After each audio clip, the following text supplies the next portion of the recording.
Red warning lights bathed the cargo hold in an eerie glow as the ship bucked and twisted through the planet's atmosphere. Dr. Alex Reed gripped his safety harness tighter, watching the alien crew members around him struggle with their own equipment. The Hydrant's blue skin had turned pale with fear, their gills fluttering rapidly as they tried to process the thin air. Commander Blix, the lead Hydrant, was shouting orders in his native tongue while his webbed hands danced across emergency controls. The ship groaned like a dying beast as metal twisted and sparked. Engineer Rock, one of the crystalline Quarrens, had his silicon-based fingers embedded directly into the ship's computer system, trying to stabilize their descent.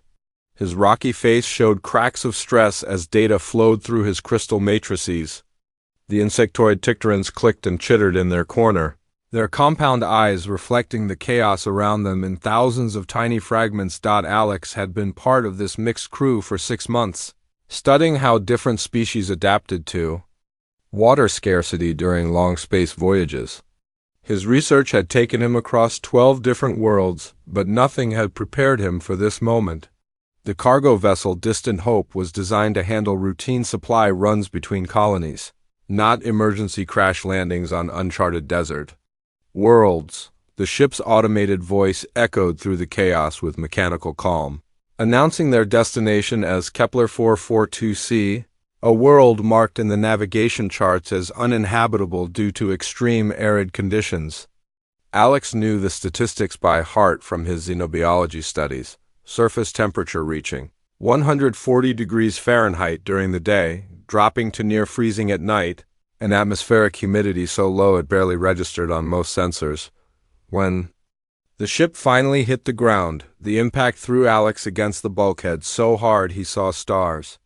The screaming of twisted metal filled his ears as the vessel carved a deep furrow through red sand and scattered rocks. Emergency foam sprayed everywhere, filling the air with a bitter chemical smell that made his eyes water. Silence followed, broken only by the occasional groan of cooling metal and the hiss of escaping atmosphere. Alex's ears were ringing, but he was alive? He unbuckled his harness with shaking hands and looked around the wreckage. The cargo hold had been split open like a cracked egg, revealing the harsh landscape outside. Bright sunlight streamed through the tears in the hull, along with air so dry it seemed to suck moisture from his throat with every breath. Commander Blix was unconscious, but breathing, his gills moving slowly as he processed the planet's thin atmosphere. 2 other hydrants lay motionless nearby, their blue skin already beginning to gray. Alex checked for pulses, but found none. The water-dependent species had not survived the crash well.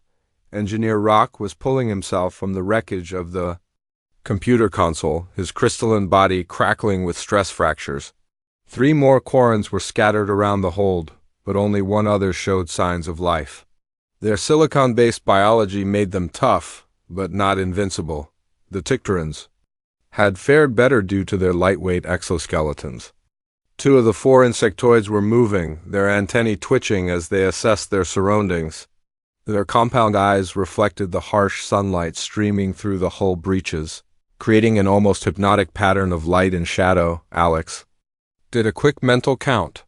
Of the original crew of 15, only 7 had survived the crash. The ship's water recycling systems were completely destroyed, scattered in pieces across the sand outside. Their emergency water supplies had been stored in the forward section, which was now buried under tons of twisted metal and sand. The planet's surface stretched endlessly in all directions, a sea of red sand broken only by scattered rocks and the occasional withered plant. The horizon shimmered with heat waves, making it impossible to see any landmarks or signs of civilization. Alex pulled up the emergency beacon on his wrist scanner and tried to send a distress signal, but the ship's communications array was gone. Commander Blix stirred and opened his large, dark eyes. His voice was weak when he spoke, already showing the effects of dehydration. "Where are we?" he asked in heavily accented Standard. "Kepler 442c, Alex replied, helping the hydrant sit up. "The navigation computer emergency landed us here when the engines failed." Blix looked around at the wreckage and the harsh landscape beyond. His skin, normally a vibrant blue, was already beginning to lose its luster. "How long do we have?" Alex checked his scanner readings. The atmospheric humidity was 0.08%, essentially zero. The temperature was climbing toward 130 degrees Fahrenheit, and it was only mid-morning. With no water recycling and limited emergency supplies, maybe 2 days for most species. The other survivors gathered around them, each showing signs of stress in their own ways. The Quarren's crystalline skin was developing microfractures, while the Tictoran's exoskeletons were already beginning to look brittle. Alex noticed that his own mouth was becoming dry, but he felt more stable than the others. Engineer Rock managed to salvage a portable scanner from the wreckage. He ran it over their surroundings, his face growing more grim with each reading. No. Surface water within 50 kilometers, he announced. Underground water sources possible, but too deep to reach with our equipment. The nearest settlement, according to their navigation records, was 3 days away on foot across the desert. Even if they had been in perfect condition with full water supplies, it would have been a challenging journey. In their current state, it seemed impossible. As the day wore on, the temperature continued to climb. The survivors huddled in the shade of the wrecked ship, trying to conserve their energy and moisture. Alex distributed the small amount of water they had managed to salvage from personal containers, giving each person a few precious sips. The hydrants were suffering the most. Their biology required constant moisture to keep their gills functioning properly. Commander Blix's breathing was becoming labored, and his skin was developing a grayish tint that Alex recognized as the first stage of severe dehydration in aquatic species. The Quarrens were more resilient, but even they were showing signs of distress. Their crystalline bodies were designed to store some moisture, but the extreme dryness of the air was drawing it out faster than they could conserve it. The Tictorans were the most efficient with water usage, but even they were beginning to slow down. Their usual rapid movements became sluggish, and their antennae drooped with fatigue. As the sun began to set, painting the desert in shades of orange and red, Alex realized that tomorrow would bring even greater challenges. The water would run out completely, and then they would discover just how long each species could survive in this harsh environment. He looked at his companions, all of whom were already showing signs of weakness, and wondered if any of them would see another sunrise. The second dawn brought no relief from the crushing heat. Alex woke to find Commander Blix barely conscious, his once vibrant blue skin now a dull gray color that reminded him of old concrete. The hydrant's gills were fluttering weakly, struggling to process the bone-dry air that surrounded them. His webbed hands trembled as he tried to lift his head, but the effort seemed to drain what little energy he had left. Engineer Rock was in better condition than the hydrants, but his crystalline body showed alarming stress fractures that hadn't been there the night before. The silicon-based Quarren sat propped against a piece of twisted metal, his rocky face expressionless as he conserved energy. His normally bright crystal matrices had dulled to a pale glow, like dying embers in a fireplace. The two surviving Tictorans had curled up together for warmth during the cold desert night, but now their exoskeletons were beginning to show signs of brittleness. Their antennae moved slowly, as if every motion required tremendous effort. One of them, a smaller individual named Chicks, was making soft clicking sounds that Alex had learned meant distress in their language. The water was gone. Alex had distributed the last drops at sunrise, giving each alien a tiny amount that barely wet their throats. He had taken only a small sip himself, though his mouth felt like sandpaper and his lips were beginning to crack. The difference was that he still felt capable of movement. While his companions were clearly failing, Commander Blix tried to speak but only managed a hoarse whisper. "How long?" he asked. Alex knelt beside the dying hydrant, feeling helpless. "I don't know. Your species needs more water than most. Maybe hours, maybe less." The hydrant's large eyes focused on Alex with what seemed like confusion. "You look better than us." How is this possible? It was true. While the aliens were deteriorating rapidly, Alex felt weak but functional. His human physiology was handling the dehydration better than he had expected, though he knew it was only a matter of time before he joined them. Human bodies were about 60% water, and he could lose up to 15% before organ failure. began. Most alien species he had studied began dying at 5% water loss. Engineer. Rock's voice was like grinding stone when he spoke. My people have survived on worlds with little water, but nothing like this. Our bodies store moisture in our crystal matrices, but this air is pulling it out faster than we can conserve it. The Quarren held up one of his hands, and Alex could see the fine cracks spreading through the crystal structure like a spider web. When silicon-based life forms lost too much water, their bodies literally began to fracture. It was a slow and painful way to die. Chix, the smaller Tictoren, was making increasingly distressed clicking sounds. Her companion, a larger male named Tix, was trying to comfort her, but his own movements were becoming sluggish. The insectoid species were known for their efficiency with water usage, but even they had limits.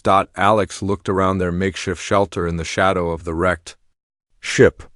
The sun was climbing higher, and the temperature was already approaching 120 degrees Fahrenheit. By midday, it would be even hotter. The metal hull was beginning to radiate heat like an oven, making their shelter less effective. He stood up, fighting a wave of dizziness, and walked to the edge of their shade. The desert stretched endlessly in all directions, shimmering with heat waves that made the horizon dance. Not a single cloud marked the pale blue sky. The air was so dry it seemed to pull moisture from his lungs with every breath. When he returned to the group, he found Commander Blix staring at him with something that might have been resentment. Your species is supposed to be fragile, the Hydran whispered. Thin skin, poor temperature regulation, inefficient water usage, that's what all the scientific papers say. Alex sat down heavily beside his dying crewmate. Maybe the papers are wrong. My people have explored thousands of worlds, Blix continued, his voice growing weaker. We've seen species that can survive in the void of space, others that thrive in molten lava. But humans always seemed so limited. Engineer Rock made a sound like grinding glass that Alex had learned was Quarren laughter. Perhaps we have underestimated them. My sensors show that his body temperature is more stable than ours and his water loss rate is lower. The truth was, Alex didn't fully understand it himself. He had studied xenobiology for years, comparing how different species adapted to various environments. Humans were often considered a middle ground species, not excelling in any particular area but capable of surviving in a wide range of conditions. They weren't the strongest, fastest, or most efficient, but they were remarkably adaptable. As the day wore on, the aliens grew weaker. Commander Blix's breathing became so labored that Alex worried each breath might be his last. The Hydran's skin was now completely gray, and his gills were barely moving. Engineer Rock's crystal fractures were spreading, and he had stopped talking altogether to conserve energy. The Tictorans were faring slightly better, but even they were showing signs of severe dehydration. Their normally glossy exoskeletons had become dull and brittle, and their compound eyes were losing their reflective quality. Alex tried to help where he could, but there was little he could do without water. He moved the most severely affected aliens to the shadiest spots, used pieces of fabric to create better shelter, and tried to keep their spirits up with conversation. But as the hours passed, even he was beginning to feel the effects of severe dehydration. By late afternoon, Commander Blix was unconscious. His breathing was so shallow that Alex had to watch carefully to see if his chest was still moving. Engineer Rock was in a state that might have been sleep or unconsciousness, his crystal matrices now completely dark. The Tictorans were still aware but barely responsive. Chix had stopped making clicking sounds, and Tix was lying on his side with his legs curled up beneath him. They looked like insects that had been left too long in the sun. Alex sat in the failing light, watching his companions die. The irony wasn't lost on him. He was part of a crew that had spent months traveling between worlds, carrying supplies and conducting research. They had access to advanced technology, faster than light travel, and scientific knowledge that would have seemed like magic to humans just a few centuries ago, yet here they were, dying from the same thing that had killed humans for thousands of years: lack of water. All their technology, all their knowledge, All their different evolutionary adaptations meant nothing in the face of this basic biological need. As the sun set on their second day, Alex realized that tomorrow would likely bring death for all of them. The aliens were too weak to continue, and he was beginning to feel the serious effects of dehydration.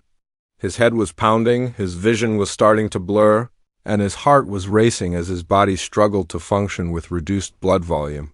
He looked up at the stars beginning to appear in the darkening sky. Somewhere out there, rescue ships might be searching for them. But even if they found the crash site, would they arrive in time? Alex doubted any of his companions would survive another day in this heat without water. The desert was silent except for the occasional groan of cooling metal from the wreckage. Alex closed his eyes and tried to rest, knowing that tomorrow would determine whether any of them would ever see their homeworlds again. The third morning arrived with a surprise that defied everything the dying aliens thought they knew about survival. Commander Blix opened his eyes, expecting to find Alex's lifeless body beside him, but instead discovered the human crouched near a collection of makeshift equipment, carefully pouring clear liquid from one container into another. The hydrant's vision was blurry from dehydration, but he could see droplets of precious water falling like liquid diamonds in the early morning. Light. Engineer Rock's crystal matrices flickered weakly as he processed what he was seeing. His advanced sensors, even in their diminished state, had detected virtually no moisture in the air. The atmospheric humidity readings had been consistent for 3 days, 0.08%, essentially zero. Yet somehow the human had water. Alex looked up from his work and smiled, though his lips were cracked and his face was sunburned. "Good morning," he said, his voice hoarse but steady. "I've got about half a cup here. Not much, but it should help." The aliens stared at him in disbelief. Chix, the smaller Tictoran, managed to lift her head slightly, her compound eyes reflecting confusion. "How?" She clicked weakly. Alex held up a piece of clear plastic sheeting that had been salvaged from the ship's emergency supplies. "Condensation trap," he explained. "I set it up last night after you all fell asleep. The temperature drops significantly after sunset, and even air this dry contains some moisture. You just have to know how to get it out." He showed them his setup. The plastic sheeting was stretched over a shallow depression he had dug in the sand, with a small weight in the center, creating a funnel shape. Underneath, a metal container collected the tiny droplets of water that formed when the warm, moist air from their breath hit the cooler plastic during the night. "It's not much," Alex continued, "but human desert cultures have been using variations of this technique for thousands of years. The Atacama Desert on Earth gets less than 1 millimeter of rainfall per year, but people still live there." Commander Blix watched in amazement as Alex carefully measured out small portions of the water. The human gave the largest share to the hydrant, knowing that his species needed it most desperately. As the precious liquid touched his lips, Blix felt a surge of energy that he hadn't experienced in days. "But your sensors," Engineer Rock managed to say, his voice still weak but stronger than before. "They showed no significant moisture in the atmosphere." Alex nodded. "That's because your technology is looking for easy water sources. Humans learned to find water in places where it shouldn't exist. We had to, or we would have died out long ago." He pointed to another device he had constructed, a solar still made from a transparent section of the ship's hull. "This uses the sun's heat to evaporate tiny amounts of moisture from the sand itself. Even in the driest deserts, there's usually some water trapped in the soil." The aliens watched in fascination as Alex explained his methods. He had created a fog net from torn fabric, designed to capture the microscopic water droplets that existed in the air even when sensors couldn't detect them. He had built a dew collection system using metal fragments from the ship, taking advantage of the temperature differential between the cold metal and the warming air at sunrise. "My people call it reading the land," Alex said. "Every environment has water if you know where to look for it. Sometimes it's obvious, like rivers or lakes. Sometimes it's hidden, like underground springs or atmospheric moisture. But it's almost always there." Tix, the larger Tictoran, was recovering enough to show curiosity. Your species evolved on a world with abundant water. Why do you know these techniques? Alex sat down beside his improvised water collection system, carefully monitoring the slow but steady drip of condensation. Earth has abundant water overall, but it's not evenly distributed. My ancestors lived in deserts where it might not rain for months or even years. They learned to survive by pulling water from sources that other species would never think to use. He held up his hands, showing the aliens his palms. See these sweat glands? Most species think they're inefficient because they waste water. But they're actually a cooling system that allows humans to stay active in extreme heat. While other species have to hide in shade and conserve energy, humans can keep working. Commander Blix was feeling strong enough to sit up after drinking the water Alex had given him. You're saying your people developed these abilities because your world was hostile? Not hostile, Alex corrected. Challenging. Earth has every type of environment you can imagine. Frozen wastelands, scorching. Deserts, dense jungles, high mountains. Humans spread across all of them and learned to adapt to each one. We didn't specialize for one perfect environment. We learned to survive in any environment. The humans stood up and walked to the edge of their shelter, looking out at the desert that had seemed so deadly just hours before. The Sahara Desert covers most of North Africa.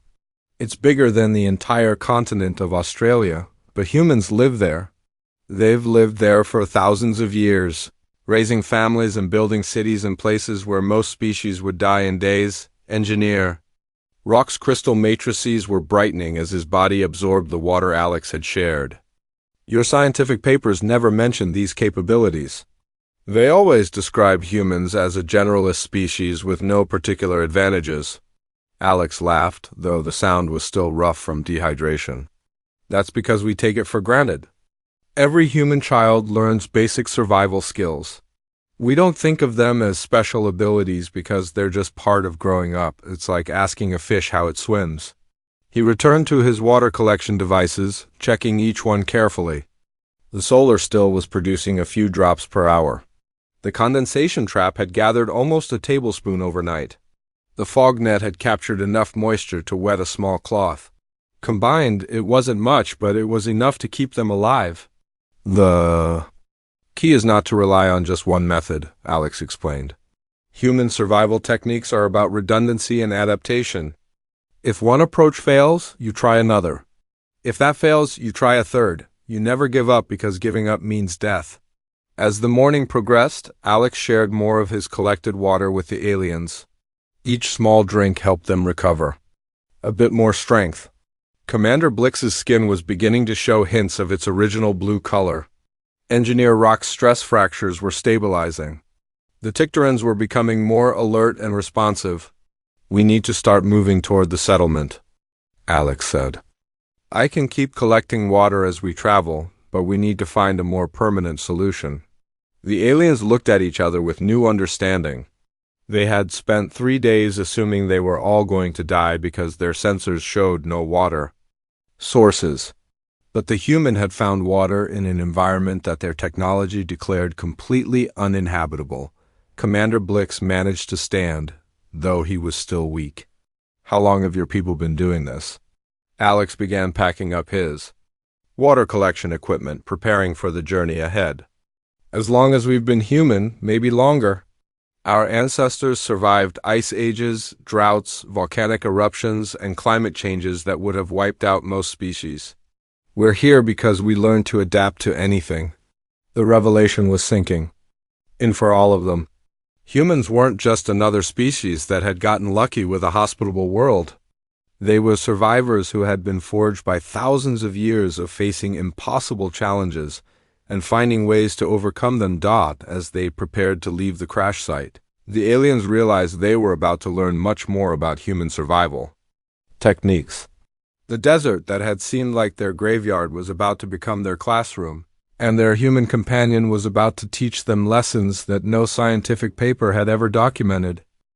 The journey across the desert became a masterclass in human survival techniques that none of the aliens had ever imagined possible. Alex moved with purpose through the seemingly barren landscape, his trained eyes reading signs that their advanced sensors had missed completely.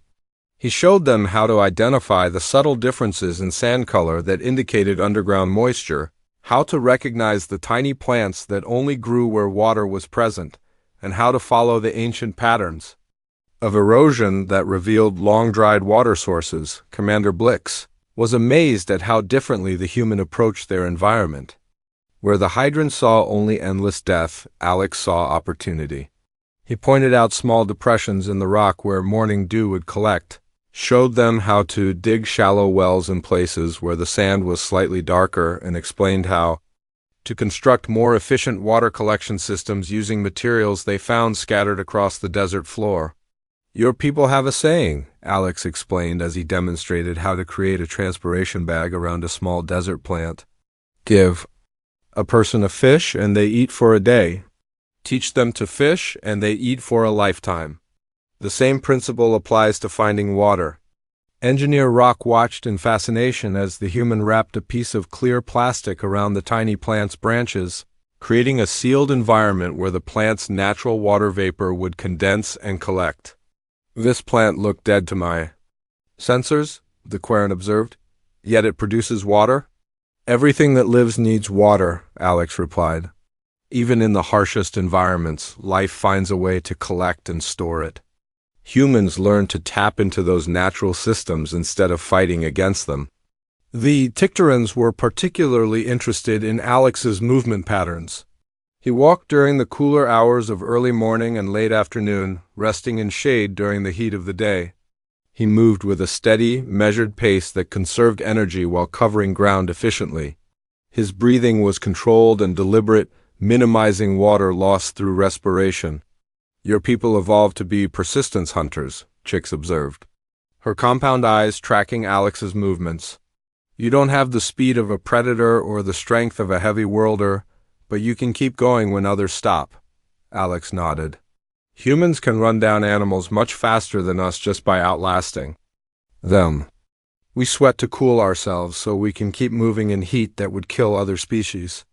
We can walk for days without stopping if we have to." On the second day of their journey, Alex found what he called a water sign, a small cluster of rocks, arranged in a pattern that looked random to the aliens but meant something specific to human eyes. He explained that his ancestors had developed complex systems for marking water sources, creating a network of survival information that could be read by anyone who knew the code.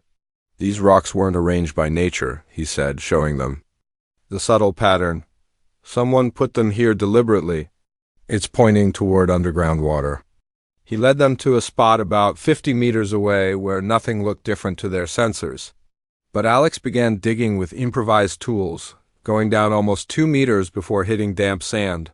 Within another hour, he had excavated a small well that began filling with clear, sweet water. Commander Blix stared at the water in disbelief. "How did you know?" "Pattern recognition," Alex explained. "Humans are very good at seeing patterns, even when they're not obvious. We had to be, or we wouldn't have survived long enough to develop technology." The water from the well was the first substantial amount they had found since leaving the crash site. Alex carefully rationed it, giving each alien enough to restore their strength while keeping enough in reserve for the final day of their journey. He also refilled his water collection devices, ensuring they would have backup sources if the well ran dry. Engineer Rock was beginning to understand something profound about human evolution. Your species didn't develop advanced technology first, and then spread across hostile environments. You conquered the hostile environments first, then developed the technology. "That's exactly right," Alex confirmed. "We learned to survive in every environment on Earth using nothing but our brains and our hands. Technology came later, but the survival skills came first. That's why we can adapt to almost any situation." The aliens began to see the desert differently. Through Alex's eyes, what had seemed like a vast wasteland was actually a complex ecosystem with its own patterns and resources. The humans showed them how to read the direction of prevailing winds from the shape of sand dunes, how to identify the best times to travel based on the angle of shadows, and how to find shelter in places that looked completely exposed. Every desert on Earth has people living in it, Alex said as they rested in the shade of a rock formation during the hottest part of the day. The Aboriginal people of Australia, the Bedouin of the Middle East, the Tuareg of the Sahara, they all developed different techniques, but they all learned to thrive in places where other species would die. Tix was particularly fascinated by the human's mental mapping abilities. You're navigating without any instruments. How do you know which direction to go? Alex pointed to the sun, then to the shadows, then to the wind patterns in the sand. My ancestors navigated by reading the environment. Sun position, star patterns, wind direction, the way plants grow, the behavior of animals. It's all connected. You just have to know how to read the signs. On the third day of their journey, they encountered their first major crisis. A sandstorm appeared on the horizon, a wall of dust and debris that stretched across the entire sky. The aliens' first instinct was to panic, but Alex remained calm. Sandstorms are dangerous, but they're also opportunities, he explained. They bring moisture from distant places. If we position ourselves correctly, we can collect water from the storm itself. He led them to a sheltered area between two large rocks and began setting up collection devices. Using fabric and metal fragments, he created a series of filters and collection points that would capture the tiny water droplets carried by the storm waves. When the storm hit, the aliens huddled together in terror as the world disappeared in a whirlwind of sand and dust.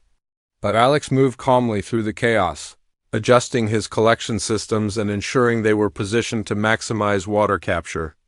When the storm passed, they had collected almost a liter of muddy but drinkable water. This is why humans survived, Alex said, filtering the water through layers of cloth. We learned to find opportunity in disaster. Every challenge became a chance to develop new skills. Commander Blix was beginning to understand why humans had such a reputation for adaptability in the galactic community. Your people don't just survive hostile environments. You learn to use them to your advantage. As they approached the final day of their journey, the aliens realized they had been witnessing something extraordinary. Alex hadn't just kept them alive in an impossible situation. He had shown them that impossible was often just a matter of perspective and knowledge. The human had turned a desert that should have been their graveyard into a source of water, shelter, and navigation aids. He had demonstrated that survival wasn't about having the best technology or the most specialized biology. It was about adaptability, pattern recognition, and the refusal to give up when faced with overwhelming odds. We're going to make it, Commander Blix said, his voice filled with wonder. We're actually going to survive this. Alex smiled, his sunburned face creasing with the expression. That's what humans do. We survive. And now you know how we do it. The rescue ship appeared on the horizon like a metallic star, its hull gleaming in the harsh desert sun as it descended toward the settlement where Alex and his companions had finally arrived. The crew aboard the vessel had been searching for survivors for 6 days, and their probability calculations had been grim. The likelihood of finding anyone alive after a crash landing on Kepler 442c was estimated at less than 3%. Captain Moore, the rescue ship's commander, stepped out of the airlock expecting to find bodies. Instead, he was greeted by the impossible sight of 7 survivors sitting in the shade of the settlement's water reclamation facility, all of them alive and reasonably healthy. The alien crew members looked tired and sunburned, but they were alert and responsive. Most shocking of all, they were actually talking and laughing with each other. "This is impossible," the ship's medical officer whispered as she ran her scanners over the group. "According to our models, the non-human crew members should have died 3 days ago." Commander Blix stood up to greet the rescue team, his blue skin showing healthy color despite the ordeal. "Captain Moore, I presume. We have much to discuss about human survival capabilities." The rescue team was composed of various species, including several hydrants who stared at their recovered crewmate in amazement. Dr. Yex, the ship's chief medical officer, and a fellow hydrant examined Commander Blix with instruments that beeped and chirped in confusion. "Your water loss should have been fatal," Dr. Yex said, checking her readings repeatedly. How are you still alive? Blix gestured toward Alex, who was carefully packing up his improvised water collection equipment. We learned that human survival manuals are incomplete. They don't mention half of what humans are actually capable of doing. Engineer Rock was surrounded by his fellow Quarrens, all of whom were fascinated by the stress fractures in his crystal matrix that had somehow stabilized instead of spreading. The human taught us to extract water from air that our sensors said contained no moisture, he explained. He showed us techniques that don't appear in any scientific database. The Tictorans were creating quite a stir among the insectoid members of the rescue crew. Chicks and ticks were demonstrating the water collection methods they had learned, clicking excitedly as they explained how humans could find resources in the most unlikely places. Captain Moore approached Alex, who was sitting quietly while the aliens recounted their story. Dr. Reed, according to our calculations, survival in this environment should have been impossible without technological assistance. How did you manage to keep everyone alive? Alex looked up from his equipment, his weathered face showing the effects of their journey, but his eyes bright with intelligence. With respect, Captain, your calculations were based on incomplete data. Humans have been surviving in environments like this for thousands of years. We just don't usually think to mention it because it seems normal to us. The rescue team began documenting everything they could about the survival techniques Alex had used. They recorded his water collection methods, his navigation techniques, and his environmental reading skills.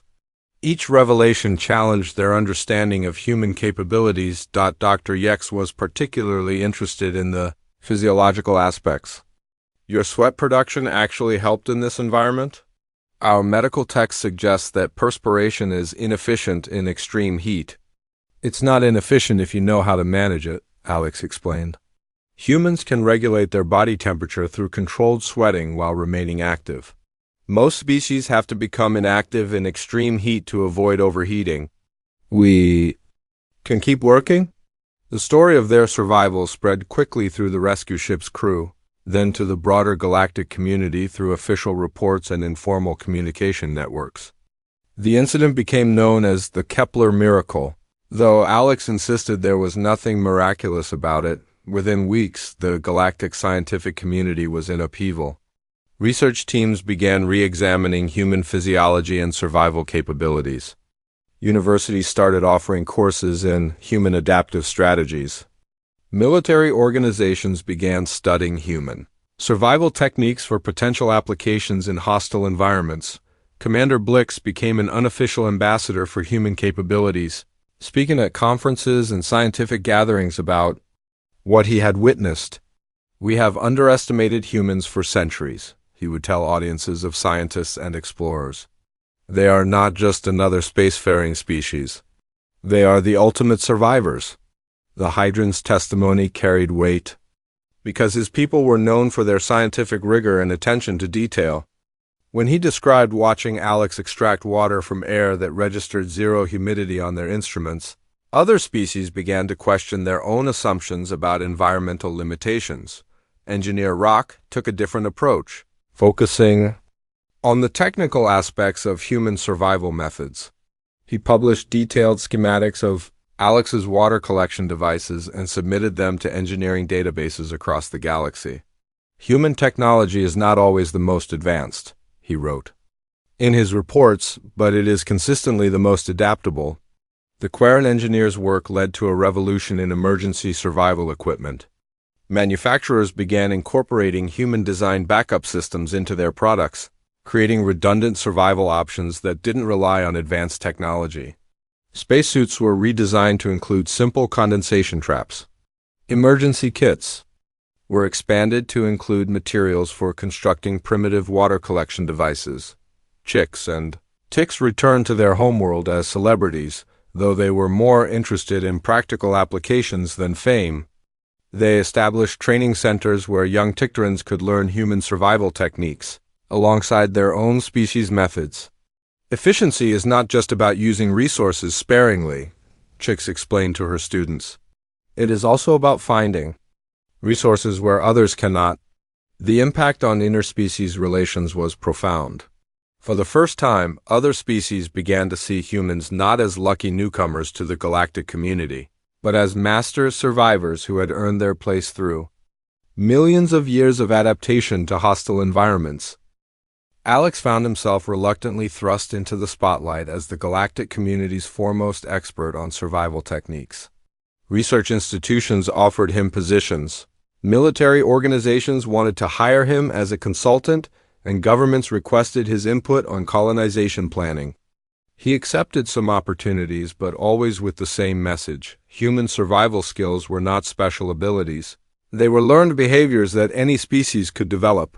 The key is not to think of your environment as hostile, he would explain in lectures. Think of it as challenging. Hostile implies that it's trying to kill you personally. Challenging means it has problems that can be solved.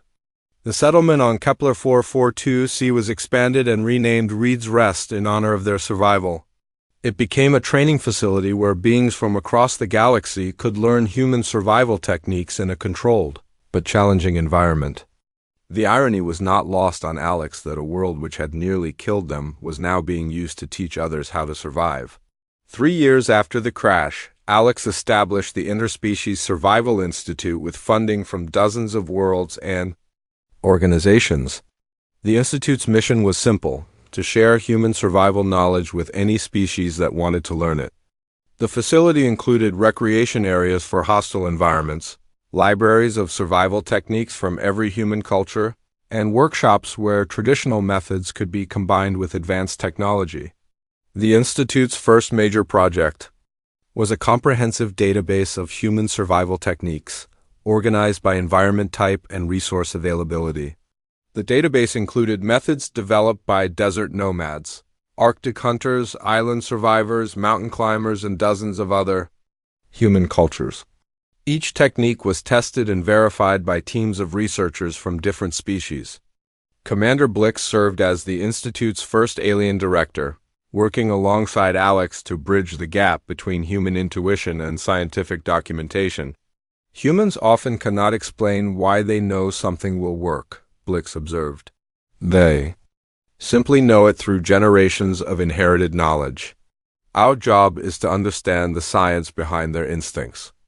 The most significant change, however, was in how the galaxy viewed survival itself. Before the Kepler incident, survival was generally seen as a matter of having the right technology and avoiding dangerous situations. After learning about human techniques, other species began to understand that survival was an active skill that could be developed and improved. Young beings across the galaxy began learning human survival techniques as part of their basic education. Space academies made survival training mandatory for all cadets, regardless of their species. Explorer guilds required their members to demonstrate proficiency in primitive survival methods before approving them for missions to unknown worlds. The ripple effects extended far beyond survival training. The realization that humans had developed these capabilities through facing challenges rather than avoiding them led to new approaches in education, research, and exploration. Other species began to embrace controlled challenges as opportunities for growth rather than problems to be eliminated. Alex often reflected on how a simple crash landing had changed the galaxy's understanding of what it meant to be human. The aliens had seen humans as fragile creatures who had gotten lucky with a hospitable homeworld. Now they understood that Earth had not been hospitable at all. It had been a harsh teacher that had forged humans into the ultimate adaptive species. The final entry in Alex's personal journal from that time captured the transformation perfectly. We didn't survive because we were strong. We became strong because we survived. The galaxy is finally beginning to understand the difference. Years later, when new species joined the galactic community, they were often surprised to learn that the techniques they considered advanced human technology were actually ancient methods developed by primitive ancestors. The surprise usually gave way to respect when they realized that humans had conquered every environment on their homeworld using nothing but intelligence, creativity, and an absolute refusal to give up. The desert world of Kepler 442c still bears the scars from the crash of the distant Hope, but it also bears the marks of Hope itself. The settlement has grown into a thriving research center where the galaxy's best minds study the art of survival. And somewhere in that facility, Alex Reed continues to teach the most important lesson humanity has ever shared with the galaxy: that any environment can be survived if you refuse to accept that survival is impossible.